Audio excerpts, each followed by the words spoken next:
నమస్కారం వార్తలకు స్వాగతం ముందుగా ముఖ్యాంశాలు జల వివాదాలపై కేంద్రానికి తెలంగాణ లేఖ రేపటి తెలుగు రాష్ట్రాల ముఖ్యమంత్రుల సమావేశంలో బనకచర్లపై చర్చ అవసరం లేదన్న రాష్ట్ర ప్రభుత్వం కృష్ణానదిపై పెండింగ్ ప్రాజెక్టులను సమావేశం అజెండాలో చేర్చాలని విజ్ఞప్తి ఏసీబీ అదుపులో నీటిపారుదల శాఖ retired engineering chief Muralidhar Rao ENC సంబంధిత నివాసాల్లో కొనసాగుతున్న తనిఖీలు ఆదాయానికి మించిన ఆస్తుల కేసులో విచారిస్తున్న అధికారులు రేషన్ కార్డులకు సంబంధించి సీఎం వ్యాఖ్యలు ఖండించిన జగదీష్ రెడ్డి బీఆర్ఎస్ హయాంలోనే 6,47,000 కొత్త రేషన్ కార్డులు ఇచ్చామన్న మాజీ మంత్రి గత 10 ఏళ్లలో బీఆర్ఎస్ వల్లే నల్గొండ జిల్లాలో సాగు విస్తీర్ణం పెరిగిందని వ్యాఖ్య హైదరాబాద్ మలక్పేట్లో సిపిఐ నేత చందు నాయక్ దారుణ హత్య మార్నింగ్ వాక్ చేస్తుండగా 6 రౌండ్ల కాల్పులు జరిపిన దుండగులు అంతరిక్ష కేంద్రం నుంచి తిరుగు ప్రయాణమైన వ్యోమగాములు మరి కాసేపట్లో కాలిఫోర్నియాలోని శాండియాగో తీరం వద్ద ల్యాండ్ అవనున్న శుభాంశు శుక్లా బృందం భారత మార్కెట్లోకి అడుగుపెట్టిన టెస్లా ముంబైలో తొలి షోరూంను ప్రారంభించిన మహారాష్ట్ర సీఎం తయారీ యూనిట్ను కూడా ప్రారంభించాలని టెస్లాకు సూచన వర్షాల కోసం ఎదురు చూస్తున్న అన్నదాతలకు వాతావరణ శాఖ చల్లని కబురు ఈ నెల 18 నుంచి రాష్ట్ర వ్యాప్తంగా భారీ వర్షాలు కురుస్తాయని వెల్లడి జూలై 23 నుంచి వరుస అల్పపీడనాలు ఏర్పడే అవకాశం ఉందన్న ఐఎండీ గోదావరి బనకచర్ల ప్రాజెక్టుపై చర్చించేందుకు కేంద్ర జలశక్తి శాఖ నుంచి తెలుగు రాష్ట్రాల సీఎంలకు పిలుపు వచ్చిన నేపథ్యంలో తెలంగాణ ప్రభుత్వం కేంద్రానికి లేఖ రాసింది. ఏపీ ఇచ్చిన బనకచర్ల అజెండాపై అభ్యంతరం వ్యక్తం చేసింది. కేంద్ర మంత్రి సిఆర్ పాటిల్ అధ్యక్షతన జరిగే రేపటి సమావేశంలో బనకచర్లపై చర్చ అవసరం లేదని తెలంగాణ ప్రభుత్వం లేఖలో స్పష్టం చేసింది. బనకచర్లకు ఎలాంటి అనుమతులు లేవని, చట్టాలు, ట్రైబ్యునల్ తీర్పుల ఉల్లంఘన జరుగుతోందని లేఖలో ప్రస్తావించింది. గోదావరి బనకచర్ల లింక్ ప్రాజెక్టుపై చర్చించడం అనుచితమని పేర్కొంది. ఇలాంటి చర్యలతో కేంద్ర ప్రభుత్వం నియంత్రణ సంస్థలపై నమ్మకం పోతుందని తెలిపింది. కృష్ణానదిపై పెండింగ్ ప్రాజెక్టులకు అనుమతులను అజెండాగా రాష్ట్ర ప్రభుత్వం ప్రతిపాదించింది. పాలమూరు, దిండి ప్రాజెక్టులకు జాతీయ హోదా ఇవ్వాలని, ఇచ్చింపల్లి ప్రాజెక్టును కేంద్రం చేపట్టాలని లేఖలో కోరింది. తుమ్మిడిహెట్టి వద్ద ప్రాణహిత ప్రాజెక్టుకు 80 టీఎంసీలు కేటాయించాలనే అంశాన్ని అజెండాలో చేర్చాలని లేఖలో విజ్ఞప్తి చేసింది. 200 టీఎంసీల వరద జలాల వినియోగానికి కొత్త ప్రాజెక్టు నిర్మించాలని తెలంగాణ ప్రభుత్వం ప్రతిపాదించింది. కేంద్ర జలశక్తి మంత్రి సిఆర్ పాటిల్ నేతృత్వంలో రేపు జరగనున్న తెలుగు రాష్ట్రాల ముఖ్యమంత్రుల సమావేశంలో పాల్గొనేందుకు తెలంగాణ సీఎం రేవంత్ రెడ్డి నేడు ఢిల్లీకి బయలుదేరి వెళ్లనున్నారు. పర్యటనలో భాగంగా కృష్ణా, గోదావరి వాటాల సాధనకు కేంద్రంపై ఒత్తిడి తేవాలని సీఎం నిర్ణయించారు. కృష్ణాపై రాష్ట్రంలోని ప్రాజెక్టులకు క్లియరెన్స్ ఇవ్వాలని, నీటి కేటాయింపులు, ప్రాజెక్టులకు ఆర్థిక సాయం చేయాలని కేంద్రాన్ని సీఎం కోరనున్నారు. కేంద్ర మంత్రులు అమిత్ షా, అశ్విని వైష్ణవ్తో కూడా సీఎం సమావేశం కానున్నారు. హైదరాబాద్ జూబ్లీహిల్స్ లో నీటిపారుదల శాఖ రిటైర్డ్ ఇంజనీరింగ్ చీఫ్ మురళీధర్ రావును ఏసీబీ అధికారులు అదుపులోకి తీసుకున్నారు. ఆదాయానికి మించిన ఆస్తుల కేసులో విచారిస్తున్నారు. హైదరాబాద్, కరీంనగర్, జహీరాబాద్ తో పాటు మురళీధర్ రావు బంధువులు, సన్నిహితుల ఇళ్లలో ఏసీబీ సోదాలు కొనసాగుతున్నాయి. ఈఎన్సీ జనరల్ గా కీలకంగా వ్యవహరించిన ఆయన ఉమ్మడి రాష్ట్రంలోనే పదవీ విరమణ పొందారు. ఆ తర్వాత మురళీధర్ రావు పదవీ కాలాన్ని 13 ఏళ్ల పాటు పొడిగించారు. కాంగ్రెస్ ప్రభుత్వం వచ్చిన తర్వాత కూడా కొన్నాళ్లు పదవిలో ఉన్నారు. మేడిగడ్డపై విజిలెన్స్ నివేదిక తర్వాత మురళీధర్ రావును ప్రభుత్వం తొలగించింది. ఉమ్మడి నల్గొండ జిల్లాలో పర్యటిస్తున్న బీజేపీ రాష్ట్ర అధ్యక్షుడు ఎన్ రామచంద్రరావు కోదాడ మేధావుల సమావేశానికి ముఖ్య అతిథిగా హాజరయ్యారు. ఈ సందర్భంగా ఆయన మాట్లాడుతూ మేధావులు తమ విజ్ఞానం, సామర్థ్యంతో సమాజాన్ని చైతన్యపరిచే బాధ్యతను భుజాన వేసుకోవాలని పిలుపునిచ్చారు. గత 11 సంవత్సరాలుగా నరేంద్ర మోదీ నాయకత్వంలో దేశం అన్ని రంగాల్లో అభివృద్ధి పదంలో దూసుకు వెళ్తోందని, అన్ని రంగాల్లో పురోగతిని సాధించిందన్నారు. సబ్కా సాత్, సబ్కా వికాస్ సూత్రంతో మోదీ ప్రభుత్వం ప్రజల మౌలిక అవసరాలను తీర్చడమే కాకుండా భారతదేశాన్ని గ్లోబల్ శక్తిగా నిలబెట్టిందన్నారు. గత 10 ఏళ్లలో బీఆర్ఎస్ ప్రజలను మోసగిస్తే ఏడాదిన్నరగా హామీలను అమలు చేయకుండా కాంగ్రెస్ ప్రభుత్వం కూడా తెలంగాణ ప్రజలను మోసగించిందన్నారు. రాబోయే రోజుల్లో తెలంగాణలో బీజేపీని అధికారంలోకి తీసుకురావడమే లక్ష్యంగా పనిచేస్తున్నామని రామచంద్రరావు తెలిపారు. 2047 వరకు ఈ దేశము అతి ఉన్నతమైన స్థానంలో ఉండాలనే ఆలోచన ఉన్నది. ఇప్పటికే ప్రపంచంలో మనము 4వ స్థానంలో ఉన్న ఆర్థిక వ్యవస్థ కింద. అమెరికా, రష్యా, చైనా, ఫ్రాన్స్ తర్వాత ఈరోజు మనం 4వ స్థానంలో ఉన్నాం మిత్రులం. 4వ స్థానంలో మనకు అర్థం కాదు. స్కూటర్లు వాడేవాళ్ళం, ఇప్పుడు ప్రతి ఇంట్లో 2 కార్లు ఉంటున్నాయి. ఇంత పెద్ద మార్పు జరిగినటువంటి విషయాలు మనం గుర్తించాల్సిన అవసరం ఉంది. బీఆర్ఎస్ పాలనలో రేషన్ కార్డులు ఇవ్వలేదన్న ముఖ్యమంత్రి రేవంత్ రెడ్డి వ్యాఖ్యలు పూర్తిగా అవాస్తవమని మాజీ మంత్రి జగదీష్ రెడ్డి విమర్శించారు. బీఆర్ఎస్ 10 ఏళ్ల పాలనలో 6,47,000 కొత్త రేషన్ కార్డులు ఇచ్చామన్నారు. 2021లో ప్రతిపక్ష నేత హోదాలో భట్టి విక్రమార్క స్వయంగా రేషన్ కార్డుల పంపిణీ చేశారని గుర్తు చేశారు. దేశానికి స్వాతంత్ర్యం వచ్చి దశాబ్దాలు గడుస్తున్న రేషన్ కార్డుల కోసం ప్రజలు ఎదురు చూడటం కాంగ్రెస్ పాలనా వైఫల్యమన్నారు. నల్గొండకు బీఆర్ఎస్ ఏమీ చేయలేదన్న సీఎం వ్యాఖ్యలపైన జగదీష్ రెడ్డి మండిపడ్డారు. బీఆర్ఎస్ పాలనలోనే నల్గొండ జిల్లాలో 3 లక్షల మెట్రిక్ టన్నుల నుంచి 40 లక్షల మెట్రిక్ టన్నుల ధాన్యాన్ని పండించే స్థాయికి సాగు విస్తీర్ణం పెరిగిందన్నారు.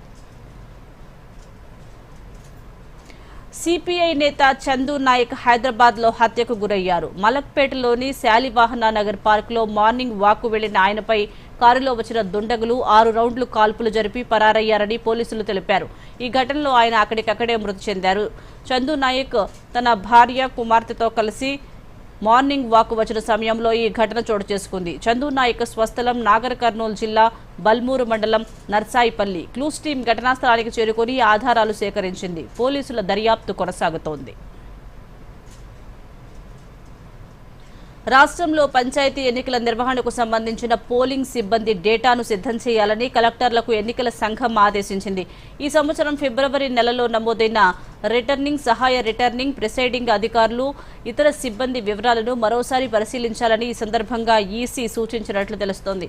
అలాగే రాష్ట్రంలోని జిల్లా, రెవెన్యూ డివిజన్, మండలం, పంచాయతీలతో పాటు వార్డుల సంఖ్య ఆధారంగా పూర్తి వివరాలు అందుబాటులో ఉండాలని కలెక్టర్లకు ఎన్నికల సంఘం ఆదేశించింది. నేటి నుంచి 2 రోజుల పాటు ఏఐసీసీ బీసీ సలహా మండలి సమావేశాలు బెంగళూరులో జరగనున్నాయి. ఈ సమావేశానికి తెలంగాణ నుంచి 7గురికి ఆహ్వానం అందింది. టీపీసీసీ అధ్యక్షులు మహేష్ కుమార్ గౌడ్ నేతృత్వంలో ప్రతినిధులు హాజరు కానున్నారు. మంత్రులు పొన్నం ప్రభాకర్, వి హనుమంతరావు హాజరు కానుండగా ప్రత్యేక ఆహ్వానితులుగా మంత్రులు కొండా సురేఖ, వాకిటి శ్రీహరి, ఎంపీ అనిల్ యాదవ్, మాజీ ఎంపీ మధు యాష్కి గౌడ్ పాల్గొంటారు. తెలంగాణలో కుల గణన సర్వే, 42% బీసీ రిజర్వేషన్ల అంశాన్ని సమావేశంలో వివరించనున్నారు. అలుపెరుగని ప్రయాణికులకు సారథి, సరిహద్దు రాష్ట్రాలకు రహదారి, గోదావరిపై వారధి 60 వసంతాలు పూర్తి చేసుకుంది. భద్రాద్రి కొత్తగూడెం జిల్లా భద్రాచలంలో ఉన్న బ్రిడ్జిపై ప్రత్యేక కథనం చూద్దాం. దక్షిణ అయోధ్యగా భాసిల్లుతున్న భద్రాద్రి జిల్లా భద్రాచలం గోదావరిపై నిర్మించిన వారధి 60 సంవత్సరాలు పూర్తి చేసుకుంది. గోదావరిపై నిర్మించిన ఈ వంతెనకు ఎంతో ప్రాధాన్యత ఉంది. అంతేకాదు చరిత్ర కూడా ఉంది. 1965 జూలై 13న అప్పటి రాష్ట్రపతి సర్వేపల్లి రాధాకృష్ణన్ భద్రాచలం గోదావరిపై వంతెనను ప్రారంభించి జాతికి అంకితం చేశారు. ఈ బ్రిడ్జికి ఈ నెల 13న 60 వసంతాలు పూర్తయ్యాయి. 80 అడుగుల ఎత్తులో 37 పిల్లర్లతో 3,934 అడుగుల పొడవుతో నిర్మించారు. అప్పట్లో 70 లక్షల రూపాయలు ఖర్చు చేశారు. 1960లో ప్రారంభమైన ఈ బ్రిడ్జి నిర్మాణం 1965లో పూర్తి చేశారు. గతంలో గోదావరిపై వంతెన లేని సమయంలో ప్రస్తుతం బూర్లంపాడు మండలం బొమ్మూరు నుంచి భద్రాచలం రాముల వారి దర్శనానికి వెళ్లేవారు. అదేవిధంగా సరిహద్దు రాష్ట్రాలైన ఒడిశా, ఛత్తీస్గఢ్ వెళ్లేందుకు గోదావరిలో పడవలపై ప్రయాణం చేసి భద్రాచలం చేరుకుని అక్కడ నుంచి ఇతర ప్రాంతాలకు వెళ్లేవారు. భద్రాచలంలో 1953లో శ్రీరామనవమి సమయంలో గోదావరి నదిలో జంట పడవల్లో రాముడి కళ్యాణం చూసి భద్రాచలం నుండి బొమ్మూరు వెళ్తున్న భక్తులతో ఉన్న జంట పడవలు ప్రమాదవశాత్తు మునిగిపోవడంతో సుమారు 150 మందికి పైగా మృతి చెందారు. ఈ ఘటనతో స్పందించిన అప్పటి ముఖ్యమంత్రి నీలం సంజీవ్ రెడ్డి గోదావరిపై వంతెన నిర్మాణానికి శ్రీకారం చుట్టారు. దీంతో 1960లో వంతెన నిర్మాణం ప్రారంభమైంది. 1965 నుంచి వారధి గుండా రాకపోకలు సాగిస్తున్నారు. గోదావరిపై నిర్మించిన వంతెన వర్షాకాలంలో భారీ వరదలను సైతం తట్టుకుంది. 1986లో 75.6 అడుగుల వరకు వచ్చిన ఉధృత గోదావరిని సైతం తట్టుకుంది. ఇక గత 60 ఏళ్లలో 40 సార్లకు పైగా హెచ్చరిక స్థాయి దాటి గోదావరి ఉధృతంగా ప్రవహించిన సందర్భంలోనూ ఏమాత్రం చెక్కు చెదరలేదు. అయితే నిత్యం వాహనాల రద్దీ పెరగడంతో ట్రాఫిక్ ఇబ్బందులు ఏర్పడ్డాయి. దీంతో కొత్తగా మరో వంతెన నిర్మించారు. 2024 శ్రీరామనవమి వేడుకల సమయంలో రెండవ వంతెనను ప్రారంభించారు. 60 సంవత్సరాలు పూర్తి చేసుకున్న గోదావరిపై వంతెన నిర్మాణ సమయంలో ఉన్న స్థానికులు తమ అనుభవాలను పంచుకుంటున్నారు. గోదావరిలో 2 పడవలు గుద్దుకొని చాలామంది కాలం చేశారండి. గవర్నమెంట్ దీని మీద స్పందించి నీలం సంజయ్ రెడ్డి గారు ఉన్న టైంలో అండి శాంక్షన్ చేశారండి. 65లో కట్టడం అయిపోయిందండి. సర్వేపల్లి రాధాకృష్ణ గారి టైంలో వారు ఓపెన్ చేశారండి బ్రిడ్జి నిర్మాణ సమయంలో R&B డిపార్ట్మెంట్లో ఇన్స్పెక్టర్గా విధులు నిర్వర్తించిన వెంకట నరసింహం మాట్లాడుతూ 5 ఏళ్ల పాటు బ్రిడ్జి నిర్మాణ పనులు పర్యవేక్షించామన్నారు. ఈ గోదావరి బ్రిడ్జి 1960 సంవత్సరంలో 40 లక్షలతోటి మొదలుపెట్టారు. బ్రిడ్జి పొడవు 3934 అడుగులు, స్తంభాలు 37, పొడుగు 106 అంగుళాలు. పని ప్రారంభం 1960 సంవత్సరం, పని పూర్తి చేసింది 1965 సంవత్సరం. 1953లో శ్రీరామనవమికి యాత్రికులు 2 పడవల మీద ఎక్కువగా అవటం వల్ల 2 పడవలు బోల్తా పడి 100 మంది చనిపోయారు. చీఫ్ మినిస్టర్ గారు నీలం సంజీవ్ రెడ్డి గారు ఆయన ఇక్కడ ఒక బ్రిడ్జికి ప్రపోజ్ చేశారు. స్థానికుడు ప్రతాప్ రెడ్డి మాట్లాడుతూ ఈ బ్రిడ్జి నిర్మాణానికి ముందు ప్రయాణం ఎంతో కష్టంగా ఉండేదన్నారు. వివిధ గ్రామాలలో నదిలో పడవల ద్వారా ప్రయాణం సాగించేవారని చెప్పారు. 60 ఏళ్లుగా ఒకే వంతెనపై రాకపోకలు సాగినప్పటికీ ఇప్పటికీ బ్రిడ్జ్ పటిష్టంగానే ఉందంటున్నారు. నాకు 66 సంవత్సరాలు. రాములవారి టెంపుల్కి దర్శనానికి రావడానికి బ్రిడ్జి లేనప్పుడు మా నాన్నగారు వాళ్ళు చెప్పేది, పెద్ద గోదావరిలో అయితే లాంచీల మీద దాటేదంట. గోదావరిలో చిన్నగా ఉన్నప్పుడు పడవలు వేసేవాళ్ళు, తెరసాపెత్తి పడవల మీద వచ్చేవాళ్ళం. వస్తే ఇక్కడ దాటేవాళ్ళం, లేకుంటే అమ్మగారిపల్లి దుమ్మగూడెం ఒకటి ఉండేది, అక్కడ దాటేవాళ్ళం పడవల మీద. ఇలా బ్రిడ్జి లేని టైంలో పడవల మీద ఎక్కువ ప్రయాణాలు చేసేవారు. ఇప్పటికీ 60 సంవత్సరాలు పూర్తయింది కనుక ఈ బ్రిడ్జి పాతదైపోయినట్టు అయింది కాబట్టి జంపిస్తున్నది. బ్రిడ్జి మీద నిలబడితే కూడా భయం వేస్తుంది. అయితే వాహనాల రద్దీ పెరగడం, ఈ ప్రాంతం నుంచి ఇతర రాష్ట్రాలకు రాకపోకలు పెరగడంతో మరో వంతెనను అందుబాటులోకి తెచ్చారు.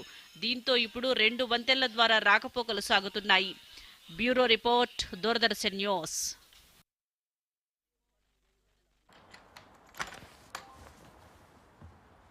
చెప్పి విసిగిపోయా. ఏమైంది? కొత్త కిట్ బ్యాక్ కావాలి. అయితే ముందు కెప్టెన్ తో చెప్పు, వినకపోతే మేనేజర్ తో. కరెక్ట్. అలాగే ముందు మీ బ్యాంక్ లో ఫిర్యాదు చేసి 30 రోజుల్లో జవాబు గాని పరిష్కారం గాని దొరకకపోతే CMS పోర్టల్ పై ఫిర్యాదు చేయండి. అంటే ముందు బ్యాంక్, తర్వాత CMS పోర్టల్, లేకపోతే ఫిర్యాదు స్వీకరించబడదు. వెళ్దామా? ఇదిగో వచ్చేసింది కొత్త కిట్ బ్యాక్. RBI అంటోంది, ముందు మీ బ్యాంక్, తర్వాత RBI ombudsman. Delivery boy has picked your order. అబ్బా, మీకు ఆకలిస్తుందన్న సంగతి తెలుసు. 30 minutes మెసేజ్ నోటిఫికేషన్ వచ్చిందిగా.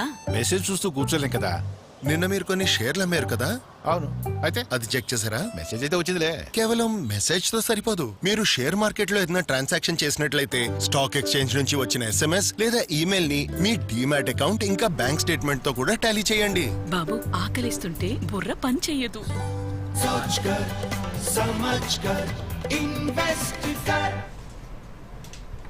వార్తలకు పునఃస్వాగతం.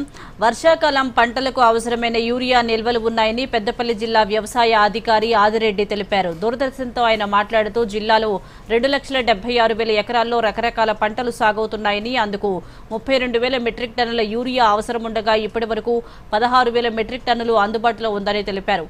మిగిలిన యూరియా నిల్వల సరఫరా కోసం రామగుండం ఎరువుల కర్మాగారం అధికారులు కలిసినట్లు తెలిపారు. రసాయనిక ఎరువుల వినియోగాన్ని తగ్గించుకోవాలని, సహజ ఎరువుల వాడకంపై దృష్టి సారించాలని ఆదిరెడ్డి రైతులకు సూచించారు. పెద్దపల్లి జిల్లాలో ఎరువులకు సంబంధించిన దాంట్లో 32,000 మెట్రిక్ టన్నుల యూరియా ఈ వానాకాలం సీజన్కు అంచనాలు వేయడం జరిగింది. సో అందుకు అనుగుణంగా 9,000 మెట్రిక్ టన్నులు ఏప్రిల్ 1 నాడే మనకు ఈ నిల్వలు ఉండడం జరిగింది. ఏప్రిల్ మే నెలలో కలుపుకుంటే మనకు 16,000 మెట్రిక్ టన్నులు ఈ యొక్క యూరియా నిల్వలు అందుబాటులోకి తీసుకురావడం జరిగింది. అంటే 50% ఈ యొక్క యూరియా నిల్వలు మన దగ్గర ఇప్పటికీ ఉన్నవి. ఆగస్టు సెప్టెంబర్ మాసంలో మిగతా 14 నుంచి 16,000 మెట్రిక్ టన్నులు కనుక మనకు ఈ యొక్క రైతాంగానికి అందుబాటులో తీసుకొస్తే యూరియా వినియోగం రైతులకి ఇచ్చిన వాళ్ళం అవుతుంది. యాక్సియం 4 మిషన్లో భాగంగా అంతర్జాతీయ అంతరిక్ష కేంద్రానికి వెళ్లిన భారత వ్యోమగామి శుభాంశు శుక్లా మరో 3 వ్యోమగాములు మరికొన్ని గంటల్లో భూమి మీదకు రానున్నారు. అంతరిక్ష కేంద్రంతో శుభాంశు బృందాన్ని తీసుకువస్తున్న డ్రాగన్ వ్యోమనౌక అన్డాకింగ్ ప్రక్రియ విజయవంతమైంది. డాకింగ్ ప్రక్రియ అనంతరం పలు విన్యాసాల అనంతరం భూ వాతావరణంలోకి ప్రవేశిస్తుంది. ఈ వ్యోమనౌక దాదాపు 21 గంటల పాటు ప్రయాణించి ఇవాళ మధ్యాహ్నం 3 గంటలకు అమెరికాలోని కాలిఫోర్నియాలోని శాండియాగో తీరం సముద్ర జలాల్లో దిగుతుంది. అనంతరం వారిని అక్కడి నుంచి క్వారంటైన్కు తరలిస్తారు. దాదాపు వారం రోజుల పాటు వ్యోమగాములు ఫ్లైట్ సర్జన్ పర్యవేక్షణలో ఉంటారు. శుభాంశు శుక్లా 15 రోజుల అంతరిక్ష ప్రయాణం తర్వాత భూమికి తిరిగి వస్తున్నారు. ఇది శుభాంశుకు మరుపురాని అనుభవం అని ISRO space applications centre director Nilesh M Desai తెలిపారు. ఇస్రో గగన్యాన్ మిషన్లో శుభాంశు అనుభవం ఉపయోగపడుతోందన్నారు. इतने 41 सालों बाद एक भारतीय नागरिक यानी कि हमारे जो टेस्ट पायलट है श्री शुभांशु शुक्ला, वो अंतरिक्ष की 15 दिनों की सफर के बाद वापिस पृथ्वी पे आ रहे हैं और ये उनके लिए बहुत ही अविस्मरणीय जिसको कह सकते हैं अनुभव रहा है और जिसमें उन्होंने space shuttle international space station पे कई एक्सपेरिमेंट भी किए. पहले तो उसका एक एक्सपीरियंस लिया स्पेस का और माइक्रोग्रेविटी का, और वो लेने के बाद कई एक्सपेरिमेंट भी वहाँ किए 15 दिनों तक स्पेस में रहने के समय पर, और ये अनुभव लेते हुए वो वापस पृथ्वी पे आ रहे हैं. तो ये अनुभव का फायदा हमारे जो भारत का और इसरो का गगनयान मिशन है उसमें उनके अनुभव का अवश्य हमको फायदा मिलेगा. उसके लिए ये पूरा अभियान हम इसरो ने किया था, भारत ने किया था.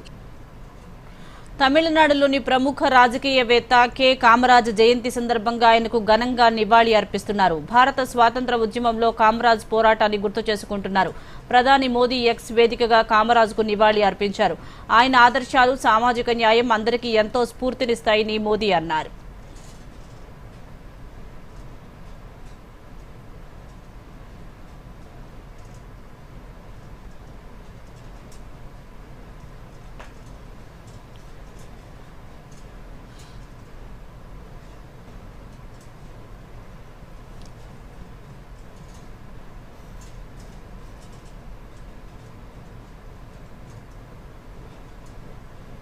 Athlete marathon runner fauji Singh మృతి పట్ల పలువురు ప్రముఖులు సంతాపం ప్రకటించారు.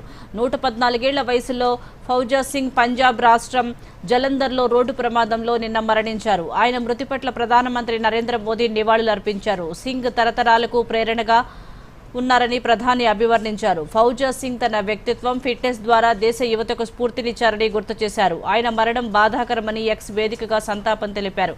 అలాగే పంజాబ్ గవర్నర్ గులాబ్ చంద్ కటారియా విచారం వ్యక్తం చేశారు. సింగ్ జీవితం స్ఫూర్తినిస్తూనే ఉంటుందని అన్నారు.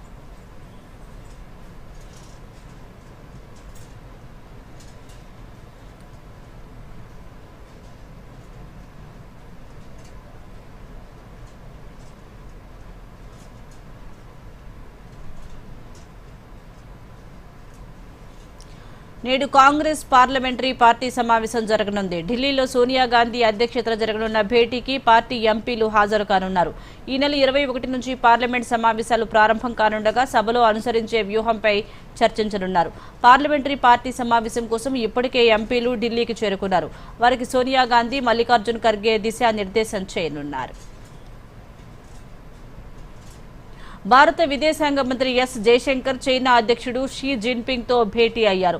ఈ ఉదయం బీజింగ్ లో ఈ సమావేశం జరిగింది. ఈ విషయాన్ని ఎక్స్ వేదికగా జయశంకర్ వెల్లడించారు. ఈ సందర్భంగా జిన్పింగ్ కు రాష్ట్రపతి ద్రౌపది ముర్ము, ప్రధానమంత్రి నరేంద్ర మోదీ శుభాకాంక్షలు తెలియజేశామన్నారు. భారత్, చైనా దేశాల మధ్య ద్వైపాక్షిక సంబంధాల్లో పురోగతిని జిన్పింగ్ కు వివరించినట్లు జయశంకర్ వెల్లడించారు. గల్వాన్ ఘటనతో ఇరు దేశాల మధ్య తీవ్ర ఉద్రిక్తతలు తలెత్తిన తర్వాత భారత విదేశాంగ శాఖ మంత్రి చైనాలో పర్యటించడం ఇదే తొలిసారి. టియాన్జిన్ వేదికగా షాంఘై సహకార సంస్థ కౌన్సిల్ సమావేశం జరగనుంది. ఈ సందర్భంగా చైనా అధ్యక్షుడితో సమావేశమై ద్వైపాక్షిక చర్చలు జరిపారు. అమెరికాకు చెందిన ప్రముఖ ఎలక్ట్రిక్ కార్ల తయారీ సంస్థ టెస్లా భారత మార్కెట్లోకి అడుగుపెట్టింది. మహారాష్ట్ర రాజధాని ముంబైలో టెస్లా తొలి షోరూంను ప్రారంభించింది. టెస్లా షోరూం ప్రారంభోత్సవానికి మహారాష్ట్ర ముఖ్యమంత్రి దేవేంద్ర ఫడ్నవీస్ హాజరై శుభాకాంక్షలు తెలిపారు. సరైన నగరంలో సరైన సమయంలో తన షోరూంను ప్రారంభించిందన్నారు. టెస్లా భవిష్యత్తులో ఎలక్ట్రిక్ కార్లను భారత్లోనే తయారు చేస్తుందని ఫడ్నవీస్ ఆశాభావం వ్యక్తం చేశారు. కాగా టెస్లా భారత మార్కెట్లో తన ప్రసిద్ధ మోడల్ వై వాహనాలను విక్రయించనుంది. ఈ కార్ల ధరలు సుమారు 60 లక్షల రూపాయల నుంచి ప్రారంభం కానున్నాయి. ప్రస్తుతం టెస్లా తన వాహనాలను చైనాలోని షాంఘై ప్లాంట్ నుంచి దిగుమతి చేసుకుంటుంది. ముంబై తరువాత టెస్లా తన 2వ షోరూంను న్యూఢిల్లీలో ప్రారంభించనుంది. కొత్త ఈవీ విధానాన్ని ప్రకటించిన కేంద్రం తక్కువ దిగుమతి సుంకాలతో అంతర్జాతీయ ఈవీ తయారీదారులకు అవకాశం కల్పిస్తోంది.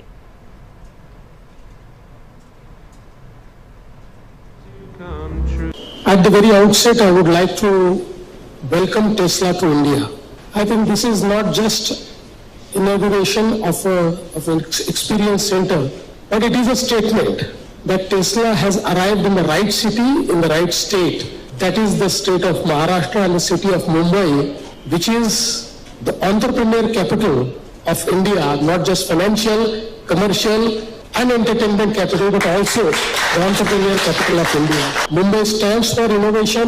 Mumbai stands for sustainability. Tesla, as you have rightly said, is not just a car or a car company. It is all about design, innovation, and sustainability. Tesla stands as a testament. ఇంజిన్లకు ఇంధన సరఫరా నిలిచిపోవడం వల్లే అహ్మదాబాద్ విమాన ప్రమాదం చోటు చేసుకున్నట్లు విమాన ప్రమాదాల దర్యాప్తు బ్యూరో ఏఏఐబి తన ప్రాథమిక నివేదికలో పేర్కొన్న నేపథ్యంలో బోయింగ్ విమానాల్లో ఇంధన స్విచ్లపై భిన్నాభిప్రాయాలు వ్యక్తమవుతున్నాయి. ఈ క్రమంలోనే దేశీయ విమానయాన సంస్థలకు డీజీసీఏ కీలక ఆదేశాలు జారీ చేసింది. బోయింగ్ 787, 737 విమానాల్లో ఇంధన స్విచ్ లాకింగ్ వ్యవస్థలను తనిఖీ చేయాలని సూచించింది. అమెరికాకు చెందిన ఫెడరల్ ఏవియేషన్ అడ్మినిస్ట్రేషన్ జారీ చేసిన special air worthiness information bulletins ప్రకారం ప్రస్తుతం అనేక అంతర్జాతీయ దేశీయ విమానయాన సంస్థలు విమానాల్లో తనిఖీలు ప్రారంభించినట్లు తమ దృష్టికి వచ్చిందని, ఈ నేపథ్యంలోనే బోయింగ్ 787, 737 విమానాల ఆపరేటర్లు ఈ నెల 21లోగా ఇంధన స్విచ్ లాకింగ్ వ్యవస్థల తనిఖీలను పూర్తి చేయాలని డీజీసీఏ సూచించింది. అనంతరం సంబంధిత నివేదికలను డీజీసీఏకు సమర్పించి తాజాగా జారీ చేసిన ఉత్తర్వుల్లో పేర్కొంది.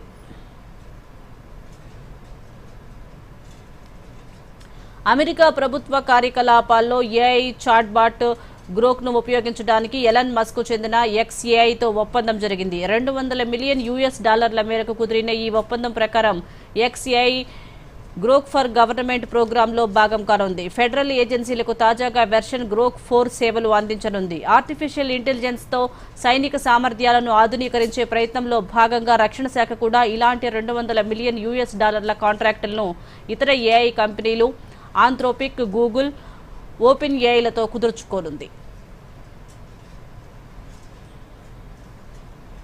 దక్షిణ సిరియాలో జరిగిన ఘర్షణల్లో 89 మంది చనిపోయారు. దాదాపు 200 మంది వరకు గాయాల పాలయ్యారు. డ్రూజ్ మిలిటెంట్స్ బెడౌయిన్ తెగల మధ్య 2 రోజులుగా ఘర్షణ జరుగుతోంది. పరిస్థితిని అదుపులోకి తీసుకువచ్చేందుకు భారీగా సైనికులను మోహరించినట్లు సిరియా అధికార వర్గాలు తెలిపాయి. ఈ ఘర్షణకు కారణం గతంలో అల్ మస్మియా సమీపంలో తాత్కాలిక చెక్ పాయింట్ వద్ద బెడౌయిన్ డ్రూజ్ వ్యక్తిపై దాడి చేసి దోచుకున్నారని, దాంతో ప్రతీకారంగా డ్రూజ్ వర్గం దాడులకు దిగిందని అధికారులు చెబుతున్నారు.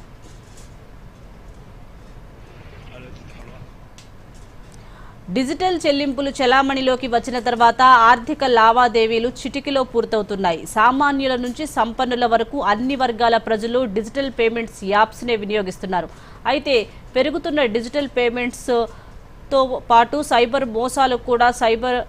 మోసాలు అదే స్థాయిలో పెరుగుతున్నాయి. దీంతో డిజిటల్ చెల్లింపుల భద్రత పట్ల వినియోగదారుల్లో అవగాహన పెంచడానికి national payments corporation of India NPCI కీలకమైన సూచనలు చేసింది. అవేంటో ఓసారి చూద్దాం.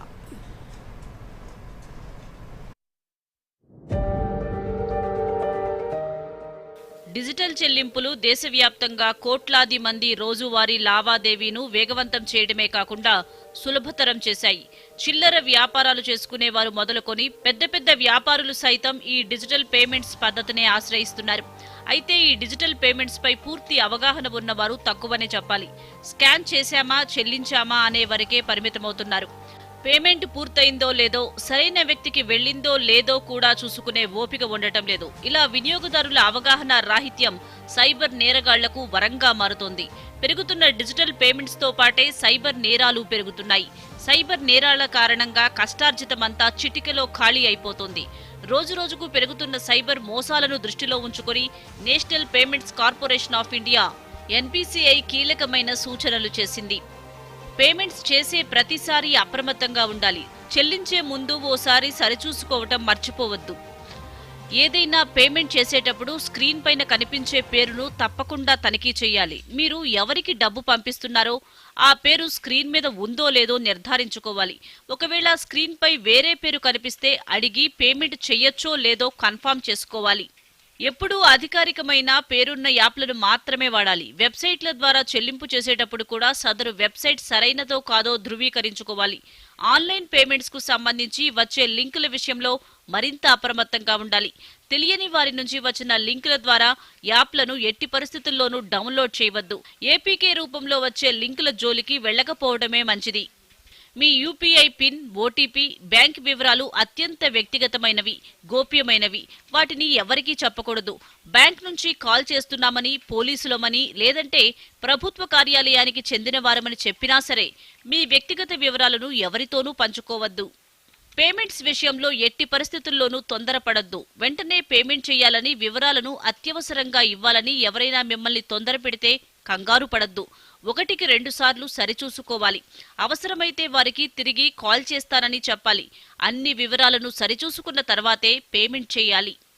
ఎవరికైనా చేసే చెల్లింపులకు సంబంధించి SMS, యాప్ నోటిఫికేషన్లను ఎప్పుడూ ఆన్ చేసి ఉంచుకోవాలి. ప్రతి అలర్ట్ను జాగ్రత్తగా చదవాలి.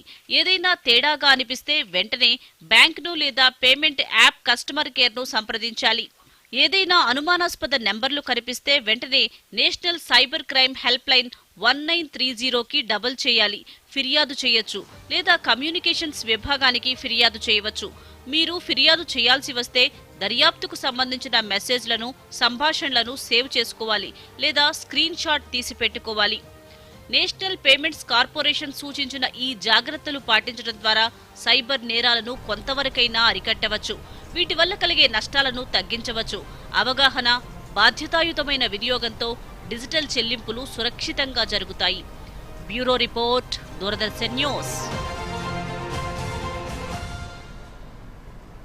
మూడో టెస్ట్ 4వ ఇన్నింగ్స్లో రవీంద్ర జడేజా హాఫ్ సెంచరీ చేయడంతో ఓ అరుదైన రికార్డును సమన్ చేశాడు. లార్డ్స్ స్టేడియంలో ఓ టెస్ట్ మ్యాచ్లో 2 ఇన్నింగ్స్ల్లోనూ 50కి పైగా పరుగులు చేసిన రెండో బ్యాటర్గా జడేజా నిలిచాడు. తొలి ఇన్నింగ్స్లో 72 రన్స్ చేసిన జడేజా రెండో ఇన్నింగ్స్లో 61 పరుగులు చేశాడు. అతని కంటే ముందు 1952లో వినో మన్కెడ్ 2 ఇన్నింగ్స్ల్లో వరుసగా 72, 184 రన్స్ చేశాడు. 73 ఏళ్ల తర్వాత జడేజా మళ్లీ ఆ ఘనత సాధించాడు.